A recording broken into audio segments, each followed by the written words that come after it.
விளக்கெண்ணெய் நம் முன்னோர்கள் காலத்திலிருந்தே பயன்பட்டு வரும் ஒரு மூலிகை பொக்கிஷம் என்றே கூறலாம். காரணம் இதில் இல்லாத நன்மைகளே இல்லை எனலாம். இதை நீங்கள் பயன்படுத்தி வந்தால் மலச்சிக்கல், பிரசவத்தை தூண்டுதல், ஆர்த்ரிஸ் போன்ற ஏராளமானவற்றை குணப்படுத்த முடியும். இதில் ஆன்டி மைக்ரோபியல், அலர்ச்சி எதிர்ப்பு பண்புகள், மலமிளக்கி தன்மை இருப்பதால் எல்லா துறைகளிலும் பயன்படுகிறது. அதனால்தான் இதை அழகு சாதன பொருட்கள், ஷாம்பு, கண்களுக்கு மருந்தாக விளக்கெண்ணெயை பயன்படுத்தி வருகின்றனர். இவற்றின் நன்மைகள், பக்க விளைவுகள் மற்றும் போஷாக்குகள் என்னென்ன என்பதை அறிந்து கொள்வோம். இந்த எண்ணெய்க்கு மனம், சுவை என்று எதுவும் கிடையாது. சிலர் இதை பூஞ்சை மனம் உடையது என்கின்றனர். நம்முடைய முன்னோர்கள் விளக்கெண்ணெயை பல உடல்நல பிரச்சனைகளுக்கான தீர்வாக பயன்படுத்துகிறார்கள். அதிலும் உடலை சுத்தம் செய்வதற்கும் உடல் சூட்டை தணிப்பதற்கும் முதல் கருவியாக விளக்கெண்ணெய் தான் பயன்படுத்தியிருக்கிறார்கள். விளக்கெண்ணெய் நிறைய மருத்துவ பயன்களை அள்ளி தருகிறது.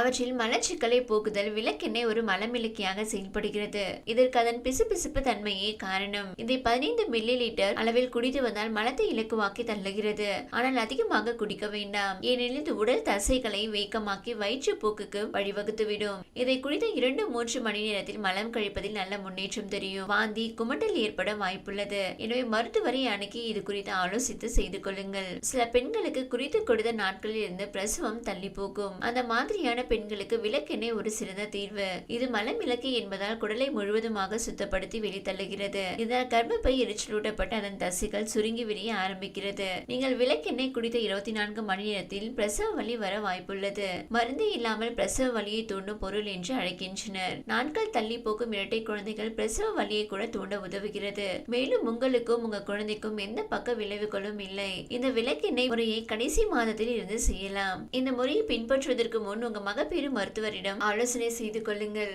மலத்தை அழுத்தி வெளியேற்றும் போது மலவாய் பக்கத்தில் உள்ள ரத்த குழாய்கள் வீங்க ஆரம்பிக்கின்றன.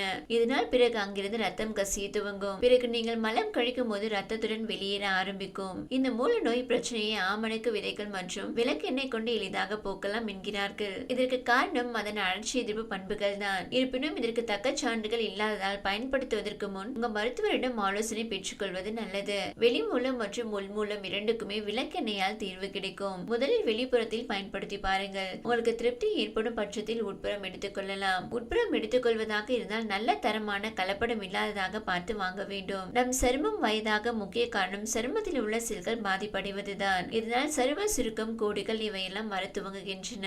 ஆனால் விளக்கெண்ணெயில் உள்ள அழற்சி எதிர்ப்பு பண்புகள் சரும செல்கள் பாதிப்படைவதை தடுக்கிறது. எனவே தினமும் காலையில் கண்களை சுற்றி, வாயை சுற்றி, கன்னம், கழுத்து இந்த பகுதிகளில் விளக்கெண்ணெயை தடவி 20 நிமிடங்கள் வைத்திருக்க வேண்டும். பிறகு சாதாரண நீரில் கழுவி விடுங்கள். உங்கள் சருமம் இளமையாக தென்படும். இதில் உள்ள ரிச்சினோச் அமிலம் வலி மற்றும் அழற்சியை போக்கக்கூடியது. இதனால் எக்ஸிமா, சோரி போன்ற பிரச்சனைகளை களைகிறது. சொரியாசிஸ் மற்றும் எக்ஸிமா போன்ற வறண்ட சருமத்தால் ஏற்படும் நோயை விளக்கெண்ணெய் மூலம் சருமத்திற்கு ஈரப்பதம் மூட்டி சரி செய்யலாம். எனவே பாதிக்கப்பட்ட இடத்தில் இரவில் படுப்பதற்கு முன் விளக்கெண்ணெயை தடவி கொண்டு தூங்குங்கள். கேண்டிடா, பூஞ்சை தொற்று, மெலஸ்மா போன்ற நோய்களை குணப்படுத்துகிறது. இதில் உள்ள ஆன்டிசைனிலிக் அமிலம் படர்தாமரையை போக்குகிறது. இதில் சொரியாசிஸ், பிறப்புறுப்பு மறுக்கல், உடலின் அதிகப்படியான வெப்பத்தால் கூட எளிதில் குணமாகாமல் இருக்கலாம். அதுக்கு சிறந்த தீர்வாக இந்த விளக்கெண்ணெய் பயன்படும்.